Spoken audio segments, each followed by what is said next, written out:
Good morning. Welcome to Trading Hour. It's a Friday morning. I'm Reema Tendulkar. With me is Sonal Bhutra, and things are quiet. Markets are moving. The indices are moving absolutely sideways. Mid-cap index too is not outperforming. We've seen it outperform over the last couple of days, but today it's absolutely flat. But then you've got pockets of strength like auto. So the auto names are revved up.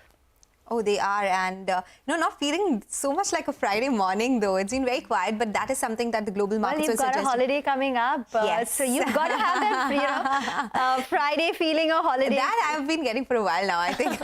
So definitely holiday is something we look forward to. But yes, for the markets, global markets, they were lower overnight, and despite that, we are managing to be in the green. The Nifty has perked up a little bit in last couple of minutes, 26 points higher. Mid caps have been, they have been in that range so far. So right now at the flat line, Bank Nifty is underperforming, but as Reema pointed out, there are pockets which are doing well. There's Nifty Auto which is doing well, and we do have some sectoral moves coming in from energy, the CPSE index. Although we do have some cuts in IT space today, so that index is down around 0.6%. In the broader markets, we have some of these stocks which are surging. Packaging companies, these stocks have been doing well ever since these companies indicated that the supply-demand situation is balancing a little bit. Something like a Cosmo First or Uflex, both these stocks are up around 9 to 10% right now. EPL also absolutely flat, but the other ones, Cosmo First, up 7%. We have Uflex, which is higher in trade, 11% higher there. So a lot of move. Office is the other name that should come up for you on the screen. That is a recent listing, and today as well, the stock is higher in trade. So that continues its up move and has continuously been doing very well as well. So a lot is happening, Reema, and despite no earnings, stock moves have been quite broad. Indeed. And it's a vibrant screen when it comes to individual stock movers. So you've got a RailTel, which is moving up 6% on the back of a 52 crore order win. So it's not a sizable order win, but the gains continue for something like a RailTel. Nykaa, where we've seen a block deal, one of the investors has partly sold its stake, but the street is moving on, and the stock is now up 6% at the day's high. Power names have been higher, so GMR Power is up 5%, and this week it's seen a gain of close to about 15%. But top honors go to the two-wheeler stocks, so whether it's TVS Motors, Bajaj Auto, or even a Hero MotoCorp. So JP Morgan believes that two-wheelers in the entire auto space is perhaps best placed right now. Nimesh is joining in our special segment, Standout Brokerage. Nimesh. Hi, Reema. So as you rightly pointed out, that the two-wheelers are buzzing in trade on the back of that JP Morgan note. They have today upgraded TVS Motors to overweight from neutral, and they have a target price of 3050. Interestingly, even UBS has today raised the target price on TVS Motors to 3200, and they seems to be the most aggressive as far as target price is concerned. On Bajaj Auto, while JP Morgan has an overweight stance, they have raised the target price further to 11,225. However, they have downgraded Hero Motors to neutral, target price of 50 to 30, and they have a cautious view on Eicher Motor as well. They have a neutral rating with a target price of 4510. Now, for the auto industry, within the auto industry, JP Morgan believes that the two-wheelers are more attractive at this point in time. They expect the growth to be much higher in two-wheelers compared to the four-wheelers, while electrification is gaining traction, but it's at a very gradual pace, which means that they do not expect any impact on the margins for the incumbents, at least in the near term. For TVS, market share gain has been the big talking point for TVS Motors, and on back of that, JP Morgan has raised the APS estimates by 5 to 18% for FY26 and FY27. For Bajaj Auto, JP Morgan says that it's a potent combination of ability and intent, and on back of that, they've raised the APS estimates on Bajaj as well by 3 to 5%. So JP Morgan sees big growth for two-wheelers compared to the PVs, and hence a big upgrade on TVS Motors to buy now, and they've also raised the target price on Bajaj Auto. Okay, all right. So that is about the auto space. Thank you so much, Nimesh, for joining in with all those details. Let's stay with the two-wheeler space. TVS Motor Company has rolled out the new Jupiter 110cc scooter, which will replace the old model. The new scooter is priced at over 73,000 rupees ex-showroom and will be available in 4 variants. The scooter will be competing in the ICE category with the likes of Honda Active and Hero Pleasure Plus. Parikshit Luthra caught up with the CEO, K.N. Radhakrishnan, on the new launch and what TVS expects from the festive season. This year, the rural for the first time is ahead of urban. Okay, and we are extremely happy that the industry is doing well. This festival season, I am of the view that you will see much better growth rate than whatever the 13% what you are seeing, because The sentiments are positive. We are expecting a normal monsoon this year, and we will do much better with especially this product launch. I'm expecting much better growth than the industry. If the industry is going to grow minimum more, see, so far we have seen 13%.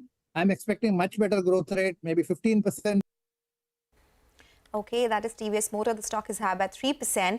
With that, let's do one thing. Let's move on and have some market conversation. The Nifty today, it is range bound, 31 points higher, but the markets of late have been in focus for a number of reasons. Geopolitical tensions, we've been talking about Indian earnings and the global backdrop as well.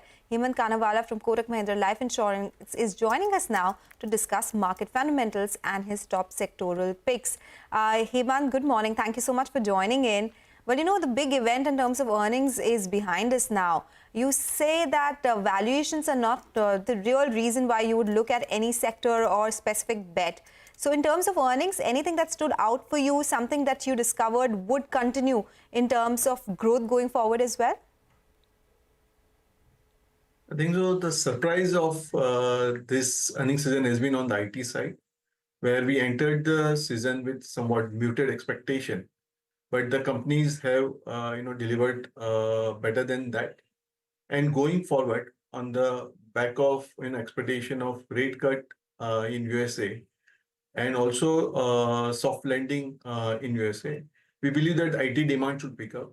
They've gone through a good, consolidation phase in the last 2 years, where the demand has been muted, and so companies have done a lot of restructuring at their end also and become more efficient. Organically. And so we believe IT sector can continue to do well going forward also. So that is, I think, so one sector which stood out in our view. Is that an overweight in your portfolio? And in the IT stocks, large caps, mid caps, which ones would you bet on and why? Because there's also that ER&D services where names like KPIT Tech have had a runaway rally.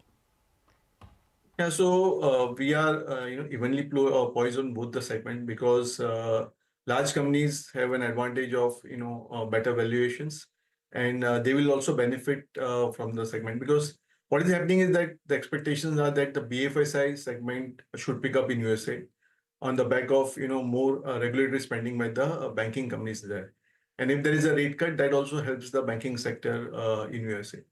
So if that happens, then most of the Indian companies are reasonably exposed to BFSI segment. And so it will help most of the companies in India. So we are playing both large caps and mid caps. With regards to ER&D space, obviously it's a very attractive opportunity. We don't have any large presence there, but yeah, that offers a good opportunity for the Indian companies focused on that segment. Okay. The other theme that you are positive is on some of these emerging themes, renewables, be it new energy. This is, of course, the big theme that we are talking about going forward. But do you think this is something which will play out in the immediate future, say 4 to 5 years down the line? Or is it a longer term story that an investor should look at? So I think so. That theme is playing out in phases, so that every phase a set of companies may benefit, or as the company progresses, then they may continue to benefit from it. So like if you go to electronic manufacturing, as a theme, then it started with just assembling of mobile phones in India, and there are a set of companies who benefited out of it. Now the government is looking at whether we can get into semiconductor or the components part of it, and they are rolling out incentive plans for that. Now either a new set of companies will benefit from it, or the existing companies can also start tying up and get into that space also. Like in a mobile, 50% is component and 50% is semiconductor, and government is rolling out incentive plan for both the things. So now there are different set of companies which will benefit from that move in this thing. So there are companies who have applied for incentive plans on the semiconductor side, and they will start playing out. Similarly on the renewable, it started initially with wind, solar. There is a lot of action happening, and government is trying to move into backward integration everywhere. And at every stage, either the same set of companies may benefit, or there will be new set of companies who have been working on it and will benefit out of it. So it's an evolving space, but two things are happening. One is the globally the environment is changing. People are focusing on renewables, electric battery, vehicles. So all those things changes are not only in India, but happening globally. And today, India has an advantage that we are at the forefront in this technology chain. So normally what used to happen is that traditionally, India will participate, say like mobile phones were introduced as a technology in early 90s globally, but it came to India only in late 90s. And we were late in adopting. So we were never able to benefit from that ecosystem. But today, as the things are changing globally, we are also able to participate. So there will be companies which will come from India and who can have a very exponential growth as they participate. So it's a both import substitution story as well as an export opportunity which comes for India. Okay. The other thing that you like is the generic pharma space. What's working out here for you? What do you think could be the next trigger of growth for the pharma space in general? Because we have been talking about some of these companies getting warning letters, US FDA inspection. There's a lot happening in the space. Yes, so last 10 years has been very difficult for pharma sector, where a lot of regulatory action happened on Indian companies. Maybe there were some lapses in their processes, and which they worked upon. And I think so they've evolved much better and stronger in those changes. But going forward, there are shortages of drugs in USA, and I think so USA is looking forward to beef up the generic supply there. So they are having a favorable outlook, and the generic drug pricing is improving overall. So that will benefit the Indian company. But more importantly, what is happening is that in USA in the current year, they will pass Biosecure Act, which efficiently means that you have to diversify your APIs supply base away from China. So there is a big time frame of around 8 to 10 years to do that. But we believe that incrementally, every US company will start looking at alternate sources away from China, and India should be a big beneficiary of it. So I think that will be a large theme which will play out, and the Indian companies again who have been working on it for years, particularly in the API space, will benefit out of it in a significant way. And so that we believe it's a large opportunity to look at it. Banks, out of I think the last 4 or 5 years, they've given return in I think 1 or 2 years only, and it's frustrated a lot of investors because you see relative value in it. And they've gone through a Goldilocks period where growth was high, asset quality was under control, and yet the stocks didn't outperform the market. Where do you stand on banks right now, and what would be the best approach? So, against the contrary view, against the popular view on the market, we are somewhat cautious on the banks because we believe that the regulators want the growth to slow down. So it's not that the growth is going to collapse, but credit growth at the margin, which was north of 15% for last 2 years, will come down because the regulators want them to work on the deposit side. So they want credit deposit ratio to improve, and that's where credit growth will slow down, and they will have to mobilize more deposits. And deposits are hard to come by, and so they may have to pay higher price for it. So you have a slowing credit growth. NIMs may at the margin come under pressure because you are having historically high NIMs. And so there is will be a tendency to give up a bit on margin to shore up the deposit because that is what the regulator wants. And even on the asset quality side, we had the best of the cycle. So we are having one of the historical lowest asset quality today. There are no immediate signs of worry, but it is normal to assume that credit cost will increase over the time as the economy and the current book starts maturing. So we believe that, against the banking, nothing wrong, and maybe on an absolute basis, they will generate returns.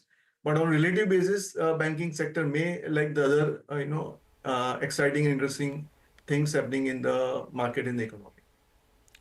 Okay, all right. Take that point, Hemant. Very interesting chat and some of the new sectors that you spoke about that could be in focus going forward as well. Thanks a lot for tuning in. That was all about market fundamentals. But for now, we'll step into a break. When we come back, we'll discuss what's buzzing in the commodity space with Manisha Gupta. Stay tuned.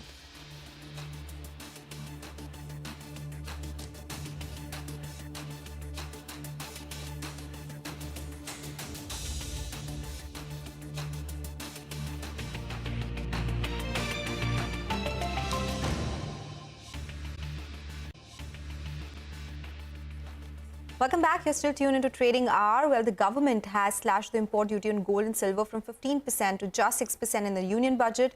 However, what has surprised the industry is that the government has forgotten the duty drawback rates. Manisha is here with more on that. Manisha, what does this mean?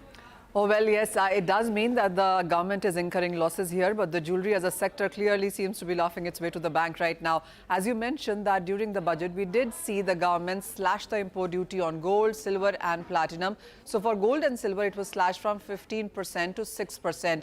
And usually what it happens with duty drawback is that it is usually aligned with the import duty. That's how it happens in various sectors as well.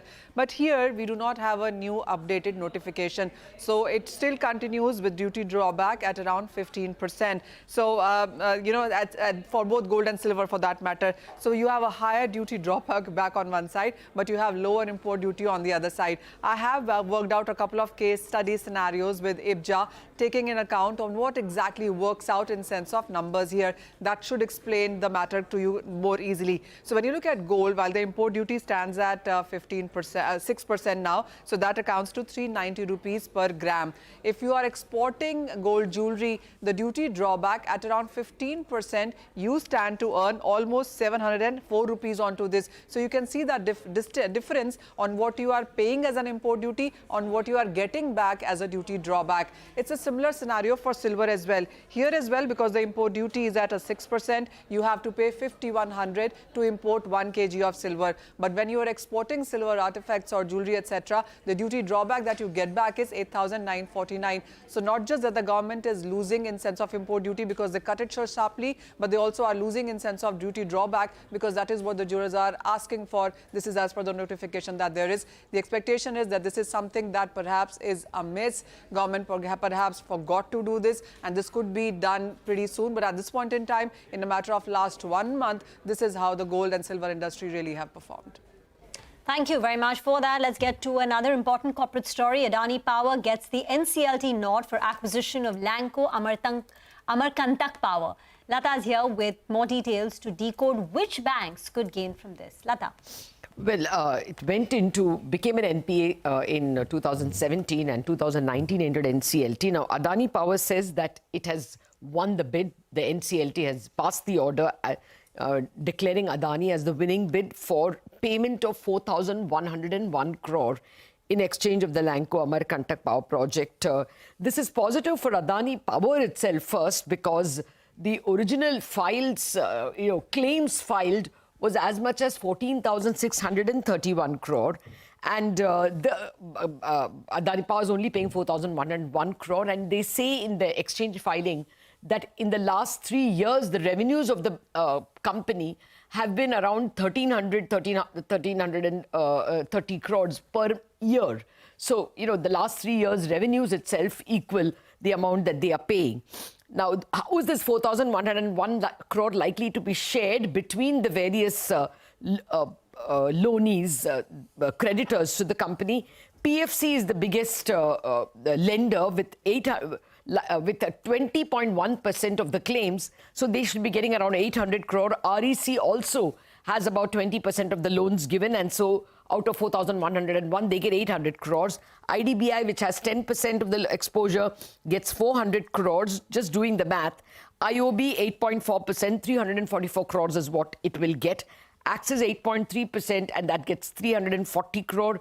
Union Bank, 8.1% of the total exposure, gets 332 crores by arithmetic, and PNB, 7% of the loans, gets 287 crore. LIC, 6.8%, gets 287 crore out of the 4,101.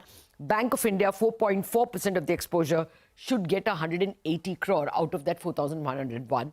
Then there are minor gainers like Edelweiss, ARC, Canara Bank, Indian Bank, etc., who have less than 1% of the exposure. The important point for the banks is most of them had declared it NPA way back in 2017. So it's almost entirely written off. This 100 to 400 crores that the various banks are getting will directly go to the profit. Okay, all right. So that is the update as far as Lanco's Adani's acquisition is concerned. Thank you so much, Lata, for joining us with those important details. We'll do one thing. We'll take a short break. Rohit Katyal from Capacity Infra Projects will join us next to discuss their business outlook and more.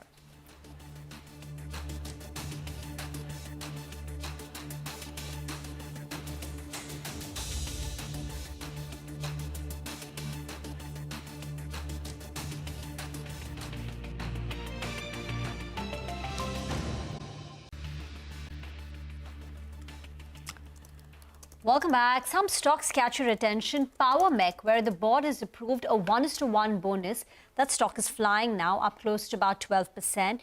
Shriram Properties has been a big mover this entire week. Today it's added 5%, taking its week-to-date rally to 35%. Another stock, pull up a one-week chart of Morpen Laboratories, 4% for the day, 34% for the entire week.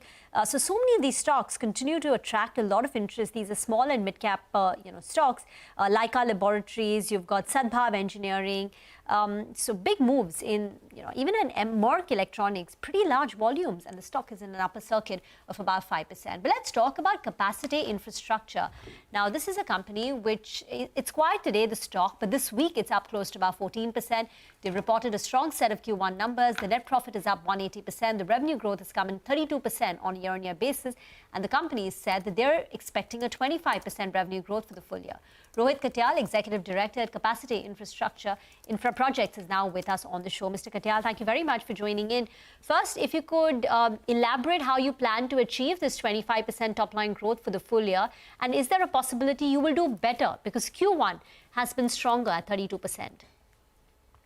Yeah, good morning. So the entire order book at the moment is close to 9,800 crores.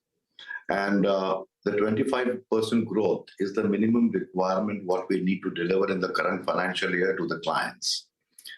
Therefore, while Q2, due to monsoons, though being the best quarter, second quarter in the history of the company looks at substantial growth in Q3 and Q4. And therefore, we have given this projection of 25%. If we achieve what we have set ourselves internally to do, then definitely your idea of a better growth than the given 25% number, it will surely be achieved. Okay. Mr. Katyal, you mentioned that there were some issues in Q2 with respect to heavy rainfall, and despite that, it has been a strong quarter, and the second half would be better. You had earlier indicated that the inflows, order inflows, could be to the tune of 3,000 crore rupees in FY25. It's at 250 crores in Q1. So will the last 3 quarters make up for the weakness that we saw? Because it would be essentially over 2,700 crore rupees. Is that something that you'll be able to achieve as well? So let me clarify. Our order book does not include about 4,000 crores of orders of MADA project, which we are executing in joint venture with Tata Projects Limited. So in the first quarter, we have actually added another 1,000 crores from that order book into our executable order book. And therefore, the total inflow into the executable order book in the current fiscal is close to 1,250 crores. Having said that, we carry some L1 positions. And given the traction, both in the state governments and central governments for PMAY and healthcare projects, that is hospitals, we are more than confident of achieving 3,000 crores, excluding the orders which would get added into the executable order book from MADA project. So 3,000 crores. So 3,000 crore of order inflow guidance is intact, and this is X of the MADA BDD project that you're executing, which was about 1,000 crore in terms of the increase in the order book in the current quarter. X of that, you're confident. You spoke about L1. What is the number? We are close to about 1,000 crores. You know that in private sector, we work with practically all the top clients. And in private sector, it is not a bidding and the L1 situation. It's always on more of invitation and negotiation basis. So we are very close to closing some of those orders. And in the government side, we have already submitted our bids. And we do believe that some of those bids will get converted into orders in September of the current financial year. Okay. You know, the other big event that Maharashtra will be seeing is elections in Q3. How does that impact order activity in general?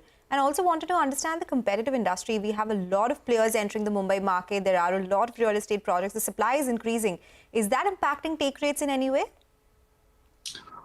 So, yes, you're right that elections, once they are announced, hopefully by October end or November, whenever they happen, 40 days prior to that, you will see code of conduct being imposed. And that will be basically a blackout or silent period if the market knows that. So there will not be any bidding in the public sector space in that period. However, having said that, private sector works and bidding and order placements will continue. Further, whatever projects are being bid for CPWD, central government funded projects, that will continue unabated because the state elections will not impact that. So that's the part number one. Point number two, you must have read in the Economic Times yesterday that there is shortage of quality contractors for private developers. Rightfully so, the launches are at record high. The projects, ideally, which are coming in Mumbai MMR area, also in Hyderabad, are easily classified under super high rises. So there is a good opportunity for deserving contractors like ours to build up decent order books. However, we also believe that there will be certain uptick in the pricing parity as opposed to what we were getting in the prior years. This is simply a demand-supply mismatch. And the contractors, I believe, who are better placed will stand to gain from this. So is there any indication how much would that pricing go higher by? Would it continue this year and go across to next year as well? Because as you've been pointing out, we are getting a lot of quality developers, but quality contractors, that, as you said, is in lesser supply. So will this continue, this price increase phenomenon? Madam, I wouldn't like to speculate because we work in a non-speculative environment. We do not speculate on commodities. We have a pass-through clause. But I do believe that we are into nearly now 1 to 4 years of bull market in the real estate side. And given the registrations, which are at record high, with apartments in excess of 5 crores, also seeing about 150% increase last financial year, I do believe the momentum will maintain. However, to what extent, that is for everyone to see, and I wouldn't like to stick my neck out and guess on that. But given the private and the public sector impetus on the building segment, we do believe that there is a good opportunity of all contractors of repute in this segment. Do you think you can push higher on margins given the pricing power that you could enjoy now going forward? Can margins go up to 20%, sustain there, hold there? Ma'am, if you see the last quarter of the last fiscal, we were at 8.51% margin. That was a 200 basis point increase over the fiscal 31/3/23. So basically, you already have seen a 200 basis uptick in the net profit. Similarly, an uptick in the EBITDA and EBIT margins. The order book, which we are sitting on at the moment in time, that is for sure to maintain this momentum. And as we increase our revenues per quarter beyond 650 crores, there will be an uptick of obviously another 50 basis points because of lower fixed cost as a percentage to sales. So answer is yes, these are sustainable. The order book currently what we have has to be executed over the next 3 years or so. And apart from whatever fresh order inflow which will happen, and therefore we will see a momentum built up on all fronts, whether it is revenue, whether it is EBIT, EBITDA and PAT. Okay, all right, Mr. Katiyar, we take that point. Thank you so much for joining in today with your plans and the business outlook going forward. That's the word coming in from Capacity Infra Projects, sounding very confident on achieving the guidance that they had given earlier and also about the newer projects that they are L1 on. With that, let's talk about ShanthiMetallics and Energy. It's surging in trade after UBS initiated coverage with a buy call and target price of 1,200 rupees a share. The brokerage says the company is on track for high profit growth and forecast and EBITDA CAGR of 39% over FY24 to FY27. Earlier today, we spoke to company's Vice Chairman and Managing Director, Brij Bhushan Agrawal. Listen in to what he had to say. In the time to come, in next 3 to 4 years, we expect that we should be able to cross more than 70 to 75%. And most of the investment is on the downstream side, on the value addition side, and also going backward on the cost side. Whatever margins we are doing today, it has to enhance because, you are seeing all the downstream projects will add more value forward, and the investment backward is also reducing the cost. So definitely the margin should improve around close to 4 to 5% in the time to come. Yeah, because if you see all the downstreams are not very heavy capex and it's all value add, little different. So definitely the ROC has to go up further because it's majorly on the downstream is creating more margins, and the capacity what had to be added on the upstream side has already been added, and most of the downstream, 70-80% of the raw material, we will be consuming. As ShanthiMetallics is always a very investor and stakeholder friendly company, we would like to abide whatever is in the interest of the company. We would like to go on that. Okay, get into a break. On the other side, we'll put the spotlight on Ambuja Cement, Reliance Industries, and Go Digit to find out why they're buzzing in trade.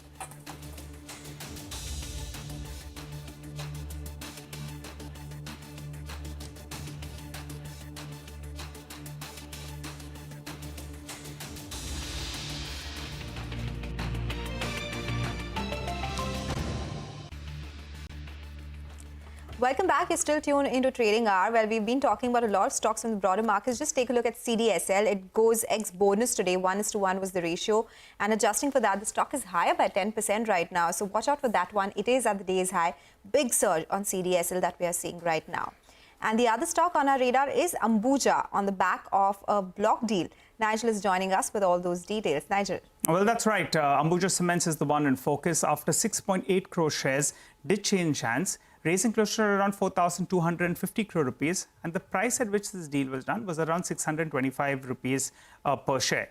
The deal was done in the block window, and that's why those that were short on the market, they got trapped out because the expectation was that the stock will start off lower since the base price was fixed at around 600 rupees per share. Now, sources indicate that the promoter entity is likely to be the seller in this particular large trade. To give you a quick update, and revise your memory, in October 2022, we saw that the promoter entity, well, they issued close to 20,000 crores worth of shares to themselves at a conversion price of around 419 rupees per share. Now, gradually in the last few quarters, this conversion has been taking place because earlier they paid only 25%, but gradually they were, honoring the commitment, and that's why the promoter holding moved from around 63% to around 70%. Post this large trade, it will again be in the vicinity of around 67.5 to around 68% or thereabouts. The street is reading it positively because they believe now at the promoter level, there will be some deleveraging that will take place, which will make the promoter group even stronger. And as it is, the preference for large cap in comparison to mid and small cap has been something that the street has been working with. So explains why Ambuja Cements is a stock in focus today. Okay, another stock in focus today is Reliance Industries. This is after their annual report was out and ahead of the AGM, which is scheduled on the 29th of this month. That's later next week. Bernstein has an outperform rating, and they've gone ahead and increased the target price to 3,440. And the key reason is they believe Jio is going to now emerge as a big growth driver, with Jio looking to monetize its business. Remember, Jio was the first one to go ahead and raise tariffs about a month back. They've completed their 5G rollout, so the cash flow outlook will look better. According to Bernstein, the revenue growth should be 16%, while the EBITDA growth should be 20% over the next 3 years. Their market share gains will continue as they hit more than 500 million subscribers. And according to Bernstein, their revenue market share could stand at 47% by FY25. CLSA too is bullish on Reliance Industries. The current market price is 3,000, but according to CLSA, the target price should be 3,300. That's the fair value. And again, for them, the next level of growth will come in from Jio with 5G monetization, and even the broadband services that they offer will ramp up, adding to that upside. Okay, so Reliance Industries in focus at that 3,000 mark right now. Moving on, insurance stocks, Go Digit, Star Health and ICICI Lombard are in focus on the back of fresh brokerage notes. Yash is joining us with more details on this. Yash.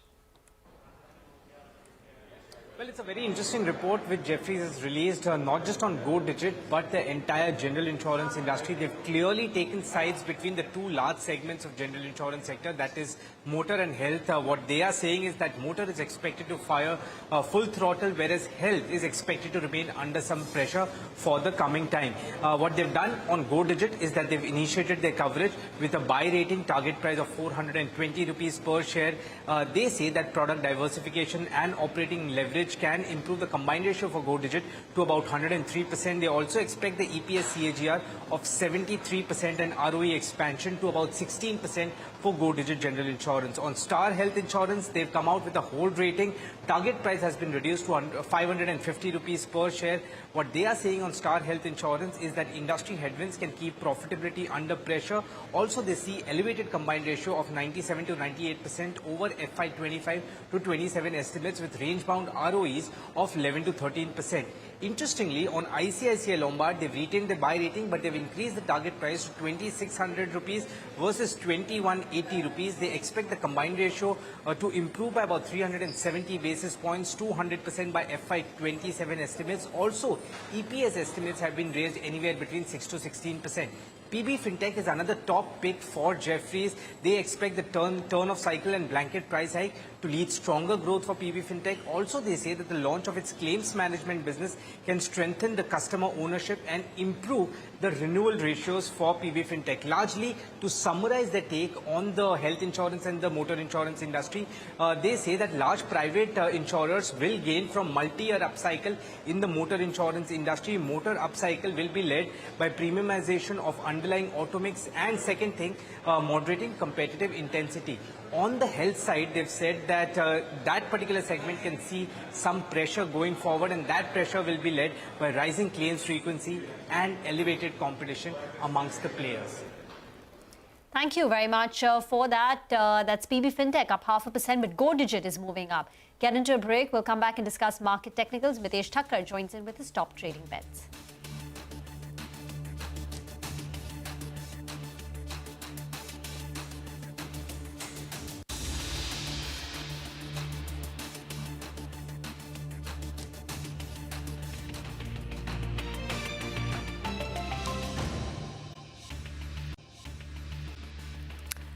Welcome back. Mitesh is now with us for a quick technical check on the markets. Mitesh, the first half of the trading session hasn't yielded much by way of price action. Do you anticipate some momentum coming in the second half of the trading session, or it's going to be one of those quiet, sideways, lackluster moves with investors waiting on the sidelines ahead of that Jackson Hole meeting? What have you made of the morning and any stocks which catch your attention? Oops. Okay, we'll try and reconnect with Mitesh, but this has turned out to be a very, very quiet, sleepy kind of a trading session. You know, for the last couple of days also, markets have been moving in a tight band. Yeah. We've been inching up, slowly and steadily taking those baby steps and inching up. But today, it's absolutely unchanged on the benchmark indices. Markets are taking a rest. They are also in the Friday mode. They're like, okay, we don't want to do much. Yeah, looks like. But investors are waiting for the dash, yes, the retest of that 25,000 mark on the Nifty. For now, it's 24,800 on the Nifty, Sensex above 81,000. Mitesh is now back with us. Mitesh, we were asking you whether we should anticipate some momentum in the markets in the second half of the trading session. No, I would go with that. There's a chance of that happening. The Bank Nifty has started picking up. You know, both the indices have come into the green from the red. And the Bank Nifty actually made a high of 51,117. And I've been saying that, you know, once we see a hourly or a 2-hourly close above 51,100, there could be some momentum. So I would still bet on that there's a stronger chance of us going higher. And that's why I have 2 buy calls. In fact, one of them is a banking name, which is ICICI Bank. Keep a stop at about 1184 here. Look for targets of 1230. And the other one is Hindalco. You know, it's already been showing some momentum. Today is seeing good continuation. So buy here with a stop at 684 for targets of 715. Okay, all right, Mitesh, thank you so much for joining us and have a great weekend ahead. That is some technical check on the markets. By the way, from the broader market, some of these stocks that should be on your radar. GMR Airports, that stock is up 2.5% right now. We also have BEL, which is higher in trade as we speak, so 0.8% higher over there. Coal India from the Nifty pack is doing well, so that stock is up around 1.5%. So these are some of the movers in the F&O pack which are moving on high volumes as well. So some of those stocks that we wanted to focus on. But it's time for a short break. When we come back, we'll get you more on the markets and some market opinion on the other side as well. Stay tuned.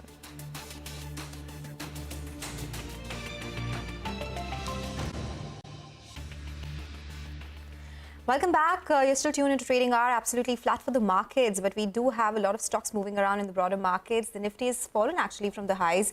It's a steep fall that we've seen. 11 points are on the Nifty, but yes, some fall coming in the mid-cap index as well, which is now down 74 points. And if you look at the Nifty constituents, which are leading to this fall from the highs, some of these names like L&T, Reliance Industries, TCS, Tata Consumer, Infosys. So IT Pack is the one which is leading to the fall that we are seeing from the highs as well on the Nifty. But we'll do one thing. We'll wrap on this edition of Trading Hour. As we do that, let's listen into Andrew Holland, the Chief Executive Officer at Avendus Alternate Strategies, talking about his views on the interest rate cut, his preferred themes in the market, as well as the EV space. I think we all kind of working on the basis now that an interest rate cut in September is coming. I think they should front run the kind of interest rate cycle. I think they should do 50 basis points, albeit that our base case is 25. I think that would give the market that kind of extra fillip that the Fed is ahead of the curve this time. And I think that's the key. The market continues to worry about whether the Fed is behind the curve. Obviously, the way we think about it is that, we continue to play on the themes that we think will, play out over a longer period, because that's where you're going to continue to see the earnings momentum, not just for the next 2 quarters or 3 quarters, but for the next 2 to 3 years. So again, that falls under that defense, renewables, CapEx spending kind of scenarios. So if the interest rate cycle is now starting to fall, it should be good for our banking sector in India if the RBI follows suit. And of course, we'll all be thinking about October at that next interest rate policy meeting. I think if you're playing this, you play the whole sector in the short term, and then see which ones have outperformed, and then do your kind of reallocation between private and PSU banks. I think the next catalyst, as I mentioned previously, will now be the awarding of more contracts. And I expect that will happen from probably kind of next month onwards to the end of the year. And I think that's going to be the next leg.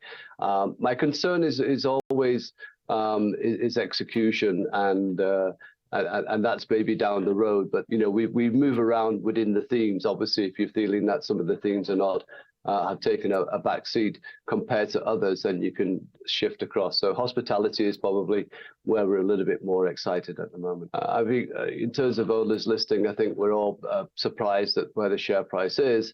But it's obviously kind of, highlighted some of the undervaluations of the other two-wheeler companies in this sector who also have, exposure in the EV sectors.